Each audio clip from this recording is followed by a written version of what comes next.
में जो gametophytic stage है, ये दिख रहा है आपको ये आकृति, जो गेमेटोफिटिक स्टेज नीचे बनाया हुआ है ये, इसके ऊपर आपको स्पोरोफिटिक या स्पोरोफाइट जो इसके ऊपर ग्रो होता है इस तरह से दिखेगा। ठीक है, so this sporophyte is dependent on this gametophyte for obtaining nutrition and all. So therefore we can say that the sporophyte is dependent on this gametophyte, and also we can say that this gametophyte is a dominant stage in case of bryophytes. और इसी से questions आते हैं आपको, questions आपको बहुत easy और direct आएंगे इसमें कि in case of bryophytes which stage is dominant.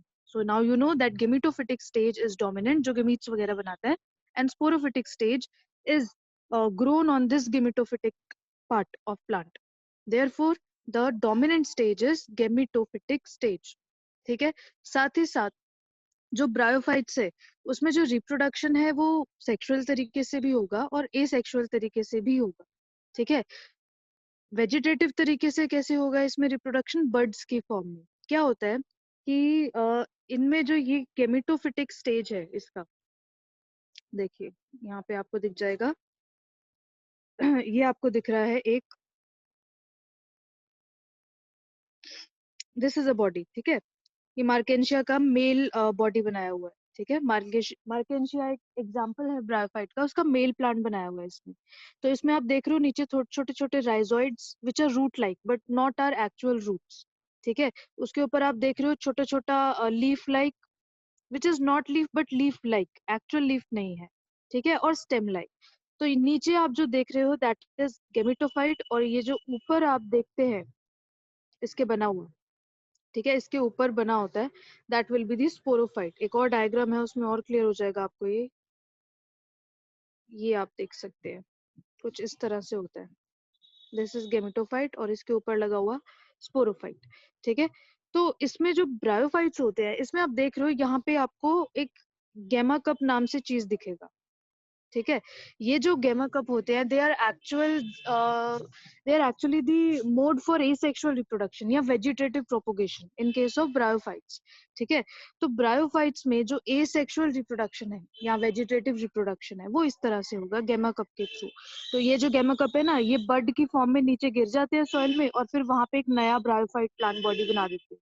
ठीक है, तो वेजिटेटिव जो इनका रिप्रोडक्शन है that will be performed with the help of this गेमा कप्स। ठीक है, और जो स्पोरोफाइट है that is dependent on gametophyte for nourishment, वो मैंने आपको बता दिया।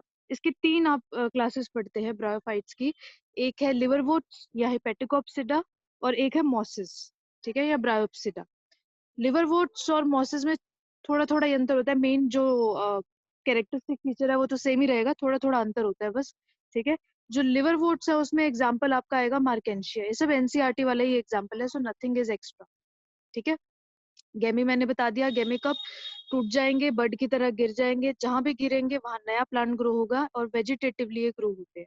सेक्सुअल रिप्रोडक्शन में मैंने आपको बताया क्या होगा कि ड्यूरिंग सेक्सुअल रिप्रोडक्शन जो सेक्स ऑर्गन्स हैं, सेक्स ऑर्गन्स क्या होंगे, मेल सेक्स ऑर्गन्स क्या है एंथ्रीडिया, और फीमेल सेक्स ऑर्गन्स क्या है, आर्केगोनिया। ठीक है, एंथ्रीडिया एंड आर्केगोनिया, ये होते हैं सेक्स ऑर्गन्स और ये अपना गैमीट्स वगैरह बनाते हैं। ठीक, उसके बाद आपको पढ़ना है अबाउट मॉसिस। मॉसिस में आप एक चीज ध्यान रखें कि मॉसिस जो है बहुत ही ज्यादा शेडी और पानी वाले इलाके, एक्वेटिक, इस तरह से इसके आसपास ही मिलेगा आपको, जितने भी मॉसिस हैं वो सारे। ठीक है, जो मॉसिस होते हैं उसमें जो गेमिटोफाइट होता है that gametophyte consist of two stages. First stage is protonema stage and the second stage is leafy stage.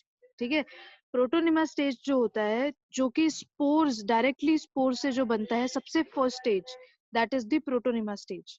ठीक है, और जो सेकंड स्टेज होता है that develops from the this stage. ठीक है, इसका एक्सटेंडेड या मेच्योर्ड वर्जन है लीफी स्टेज। बस यही थोड़ा सा डिफरेंस होता है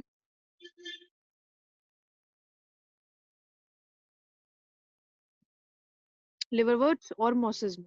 ठीक है, कॉमन एग्जांपल्स आप देख सकते हैं। एग्जांपल मैंने आपको पहले ही बोल दिए थे, जो एनसीईआरटी में है वो तो छोड़ने हैं नहीं आपको एग्जांपल कोई भी। ठीक है, तो एग्जांपल्स जितने भी होंगे प्लीज उनमें ध्यान रखिएगा, कोई भी आपको छोड़ना नहीं है एग्जांपल। ठीक है, मॉसेस में आपके एग्जांपल्स आ जाएंगे जैसे ये फिनेरिया, स्फेगनम, पॉलीट्राइकम, ये सब आ जाएंगे इसके एग्जांपल्स। ठीक है, इजी क्वेश्चंस आते हैं, इनमें ज्यादा टफ क्वेश्चंस नहीं आते। टेरिडोफाइट आता है नेक्स्ट। टेरिडोफाइट में हम लोगों ने देखा कि इसको हम लोग वैस्कुलर क्रिप्टोगैम्स भी बोलते हैं। ठीक है, वैस्कुलर क्रिप्टोगैम्स क्यों बोला, क्योंकि आपको पता है कि complete plant kingdom is divided into two groups. ठीक है, क्रिप्टोगैम्स एंड फेनेरोगैम्स। क्रिप्टोगैम्स में आपको पता है थैलोफाइटा, ब्रायोफाइटा एंड टेरिडोफाइटा आएगा, और फेनेरोगैम्स में आपको पता है जिम्नोस्पर्म एंड एंजियोस्पर्म्स आएगा। In case of cryptogams, only the pteridophyte group is having vascular tissue और xylem और phloem, बाकी किसी में vascular tissue है नहीं थैलो इसमें क्रिप्टोगैम्स में। ठीक है, तो इसलिए इसको बोला जाता है vascular cryptogam because it is having vascular tissue, xylem, phloem and all। Plus एक और चीज, टेरिडोफाइट्स में आपको true root stem and leaf मिलेगा। True root stem and leaf is found in pteridophytes. ठीक है, दूसरी चीज जो आपको ध्यान में रखनी है ये कि इसमें जो स्पोरोफाइट्स होती हैं, स्पोरोफिल्स होते हैं। ठीक है, the sporophytic stage in case of pteridophyte is dominant. ठीक है, और गेमेटोफिटिक स्टेज जो होती है वो रिसेसिव होती है। इन case of pteridophytes sporophytic stage is dominant. Okay, ये आपको ध्यान में रखना है बस जरा सा। टेरिडोफाइट्स आपने बहुत जगहों पे देखे होंगे, जो लोग यहाँ पहाड़ों पे कहीं गए हैं या वहीं रहते हैं या घूमने गए हैं कभी, तो वहां आपने छोटे छोटे इस तरह के देखे होंगे, बहुत छोटे छोटे इस तरह की बॉडीज। ये सब टेरिडोफाइट्स के ही एग्जाम्पल होते हैं। ठीक है, पहाड़ों पे वर्टिकली लटके हुए मिलते हैं, छोटे छोटे क्रैक्स में से निकलते हुए मिलते हैं ये। बहुत सारे होते हैं, बहुत छोटे होते हैं। ठीक है, और इनके पीछे अब अगर आप सितंबर अक्टूबर के आसपास जाओगे वहां पे, तो इनके पीछे पीले पीले रंग के या ब्राउन ब्राउन कलर के छोटे छोटे स्पोर्स आपको दिखते हैं पत्तों के पीछे। ठीक है, तो वो स्पोर्स होते हैं एक्चुअली। ओके, तो स्पोर्स क्योंकि इतने फेमस हो रहे हैं इसके, तो स्पोर्स के बारे में आपको पढ़ना भी पड़ेगा थोड़ा थोड़ा। ठीक है, स्पोर्स के बारे में आपको क्या पढ़ना है कि इन केस ऑफ टेरिडोफाइट्स, उनके जो स्पोर्स होते हैं वो होमोस्पोरस भी हो सकते हैं, और जो स्पोर्स होते हैं वो हेट्रोस्पोरस भी हो सकते हैं। होमोस्पोरस मतलब कि दोनों ही स्पोर्स जो है वो सेम तरीके के हैं। हेट्रोस्पोरस मतलब कि एक उसमें मेगास्पोर है और एक उसमें माइक्रोस्पोर है। ठीक है, एक उसमें क्या है मेगास्पोर, और एक क्या है उसमें माइक्रोस्पोर। मेगास्पोर क्या बनाएगा, फीमेल गेमेटोफाइट, और माइक्रोस्पोर क्या बनाएगा, मेल गेमेटोफाइट। ठीक है, तो ये चीज आप ध्यान रखिएगा, इसमें छोटी छोटी चीजें होती है बस ये। ठीक, टेरिडोफाइट के एग्जाम्पल एक तो मैंने आपको बता दिया, जो छोटी छोटी जगहों पे दिख जाता है। ठीक है, स्लेजिनेला बोल देते हैं उसको। ओके, और साथ ही में बहुत सारे एग्जाम्पल्स है, जैसे टेरिस, जिससे नाम रखा गया है टेरिडोफाइट, तो टेरिस भी इसका एग्जाम्पल होगा। ओके, ये आपको दिख रहा होगा यहाँ पे टेरिस। ठीक है, इक्विसिटम। ओके, और स्लेजिनेला, ये सब लाइकोपोडियम, ये सब किसके एग्जाम्पल हैं, टेरिडोफाइट्स के। ठीक, फॉर मोर डिटेल्स आप लोग एनसीईआरटी में भी गिवन है वैसे, बट आप लाइव अगर पिक्चर्स देखेंगे तो उससे बेटर कुछ नहीं। ठीक है, नेक्स्ट है जिम्नोस्पर्म्स। जिम्नोस्पर्म्स को हम लोग क्या बोलते हैं कि भाई ये तो है सारे वुडी प्लांट्स, पेड़ वेड़, बड़े बड़े पेड़, वो सब इसके अंदर आएंगे। ठीक है, और साथ ही साथ इसका एक बड़ा ही प्रोमिनेंट सा कैरेक्टरिस्टिक फीचर होता है, दोनों ही जिम्नोस्पर्म और एंजियोस्पर्म जो है वो फेनेरोगैम्स के अंडर आएंगे, आपको पता है। मतलब दोनों के पास जो है सीड आर प्रेजेंट, बट फर्क क्या है, फर्क ये है that in case of gymnosperms the seed are not covered by fruit, that means they have naked seeds, but in case of angiosperm the seed is covered with the fruit, so seeds are not naked in case of angiosperms। gymnosperm में seeds are naked। gymnosperm का जो plant होता है that is basically woody। ठीक है, और पेड़ होते हैं ये, बड़े बड़े पेड़ भी हो सकते हैं, कुछ बहुत बड़े भी हो सकते हैं जैसे सीक्विया। ओके, और कुछ छोटे छोटे भी हो सकते हैं, राइट।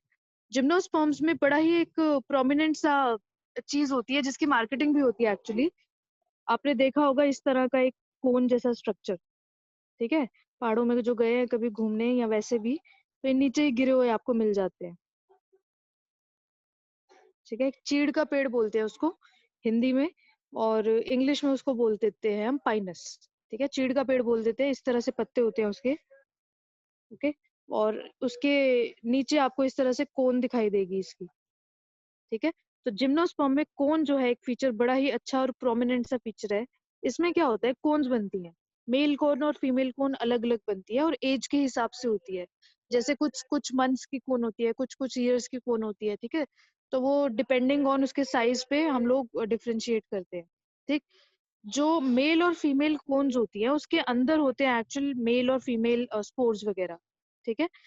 तो इसमें क्या होता है जिम्नोस्पर्म में कि जो मेल और फीमेल गेमेटोफाइट है वो इंडिपेंडेंट होता है और फ्री लिविंग होता है, ठीक है। मेल और female gametophyte is independent and free living, ठीक। दूसरी चीज ये क्या होता है, हम लोग बोल देते हैं येलो डस्ट के नाम से एक चीज होती है। ये जो पाइनस वगैरह होते हैं, एक सीजन में ये लोग पॉलन ग्रेन्स रिलीज करते हैं, येलो कलर के पॉलन ग्रेन्स होते हैं इनके। और जो सीजन होता है ना इनका पॉलन ग्रेन रिलीज करने वाला, वो इतना सुंदर लगता है। पेड़ के नीचे पूरा ऐसे येलो येलो येलो येलो ऐसे लगता है कि किसी ने ना डस्टिंग कर रखी है येलो कलर की नीचे जमीन पे। उसके नीचे जितने भी पेड़ होंगे सब येलो दिखेंगे, उसकी सारी जमीन एकदम येलो येलो हो जाती है, ठीक है। बहुत लोगों को इससे एलर्जी भी होती है, ओके। तो ये पॉलन ग्रेन्स वगैरह उस समय रिलीज करते हैं जिम्नोस्पर्म्स में, पाइनस वगैरह, ठीक है। दूसरी चीज ये है कि इनके पास सीड्स है। सबसे बड़ी बात तो क्या है, इनके पास सीड्स है। तो एम्ब्रियो जो होगा वो सीड के अंदर होगा, अब नेकेड एम्ब्रियो नहीं है जैसे क्रिप्टोगेम्स में था, ठीक है। एग्जाम्पल्स क्या होंगे, कुछ एग्जाम्पल्स हमने यहाँ देख लिए और कुछ एग्जाम्पल पाइनस, साइकस। साइकस बहुत सारे स्कूल्स में भी लगा रखा होता है छोटा छोटा, ठीक है। और पाइनस, साइकस, गिनको, सेड्रस, ये सब किसके हैं एग्जाम्पल, जिम्नोस्पर्म के। नेक्स्ट आता है एंजियोस्पर्म। एंजियोस्पर्म्स में आपको क्या याद रखना है कि angiosperms are the flowering plants. Flower है तो फ्रूट तो हो गई। So in this case the seed is covered with the fruit, seed is not naked. दूसरी चीज ये दूसरी चीज ये कि जो एंजियोस्पर्म है उनकी वैरायटी बहुत ज्यादा है, मतलब बहुत ही ज्यादा बड़ी वैरायटी है। वो माइक्रोस्कोपिक भी हो सकते हैं जैसे वुल्फिया, और वो बहुत बड़े बड़े पेड़ भी हो सकते हैं जैसे यूकलिप्टस, ठीक है। जो सड़क, ये जो रोड वगैरह होते हैं उसके साइड पे लगे होते हैं ना, है ना।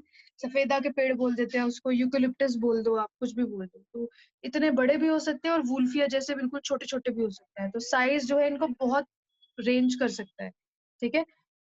एंजियोस्पर्म्स है, फ्लावरिंग प्लांट्स है।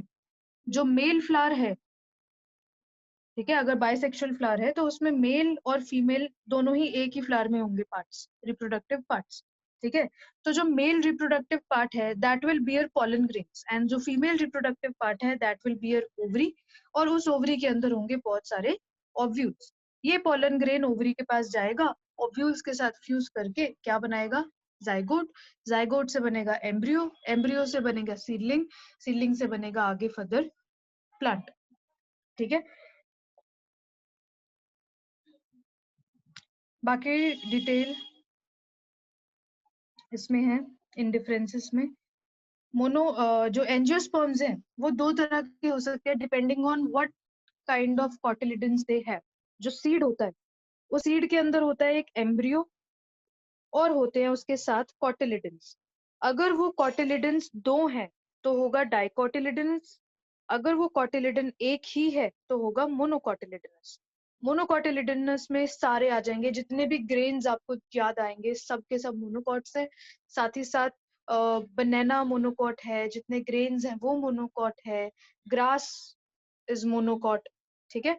डाइकॉट्स में बाकी बचे सब, चाइना रोज, रोज, और जितने भी ये सब है ग्राम्स होते हैं, बीन्स जिसको बोल देते हैं हम, ठीक है, पी, मटर, ये सब, और एप्पल, ये सब के सब क्या है, dicots, okay.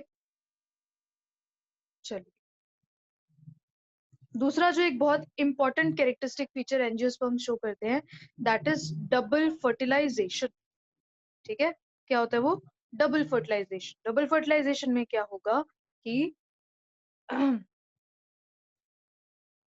This is the female part, okay. इसका एक मैं वीडियो आपको भेज दूंगी डबल फर्टिलाइजेशन का, उसमें पूरा डिटेल है तो वो आप सुन सकते हैं। अभी मैं सिर्फ आपको समरी बता देती हूँ।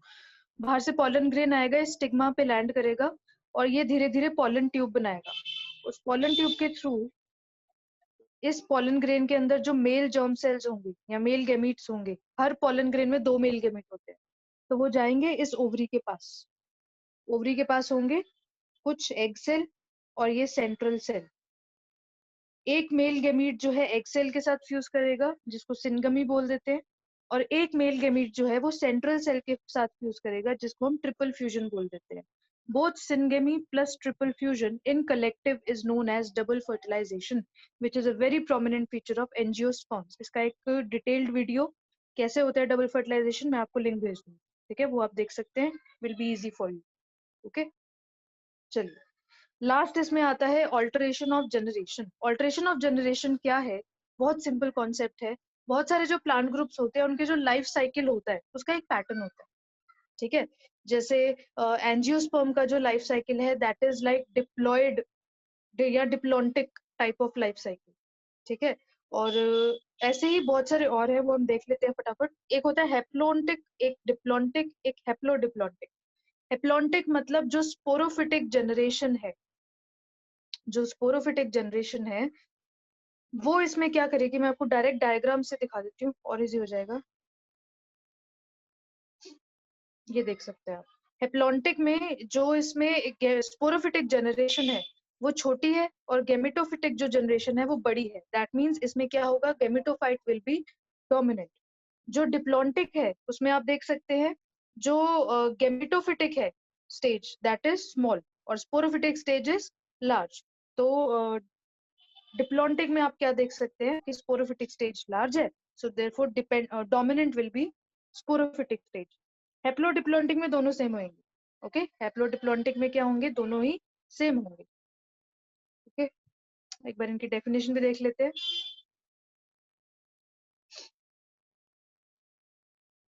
हेप्लॉन्टिक में क्या आएगा कि अभी मैंने आपको बता दिया, ठीक है, जो गेमेटोफाइट है दैट विल बी डोमिनेंट। और डिप्लॉन्टिक में क्या होगा, जो स्पोरोफाइट है that will be dominant. Okay, और जो हेप्लोडिप्लॉन्टिक है उसमें क्या होगा कि इंटरमीडिएट है, मतलब दोनों ही इक्वल है, ठीक है। हेप्लोडिप्लॉन्टिक जो है वो आपको किस में मिलेगा, इन ब्रायोफाइट्स एंड टेरिडोफाइट्स। हेप्लॉन्टिक आपको किस में मिलेगा, ज्यादातर थैलोफाइट्स में, एल्गी वगैरह में ज्यादा मिलेगा, ठीक है, और बाकी बचा हुआ डिप्लॉन्टिक में मिलेगा, ठीक है। This was all about the plant kingdom. Next class में हम लोग एक बार फटाफट क्विक रिवीजन कर लेंगे अबाउट फेनरोगैम्स एंड क्रिप्टोगैम्स, ठीक है, और बिल्कुल क्लियर हो जाएगा।